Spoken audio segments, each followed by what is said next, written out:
یا علی مدد، یا علی از تو مدد، یا مولای من علی، یا علی من. خدا! لحظه تاریخی در وزنه برداری جهان. شکسته شدن رکورد یک ضرب جهان به دست جوان دلاور ایران. بهداد سلیمی وزنه‌ای رو بالای سر برد که تاکنون کسی در جهان موفق به مهار اون نشده بود. سلیمی در رقابت‌های دسته فوق سنگین وزنه‌برداران جهان به عنوان آخرین نفر به روی تخته اومد و در همون حرکت اول با مهار وزنه 201 کیلویی مدال طلای خودشو قطعی کرد.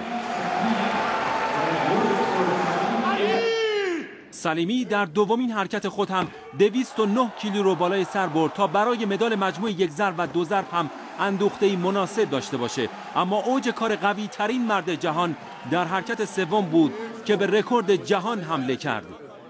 سلیمی در این حرکت وزنه 214 کیلویی رو با مدد جستن از ائمه بالای سر مهار کرد و رکورد جهان رو 1 کیلوگرم افزایش داد.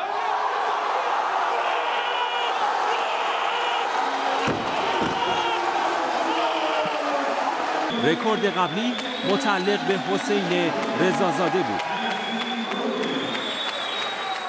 مدال طلای سلیمی در حالی به دست اومد که سایر وزنه‌برداران در مهار وزنه‌های به مراتب سبکتر ناکام بودند. در حرکت یک ضرب ایگور شیمیچکو از اوکراین با 200 کیلو مدال نقره گرفت و سجاد انوشیروانی دیگر دلاور ایرانی با مهار وزنی 198 کیلویی به نشان برنز دست یافت.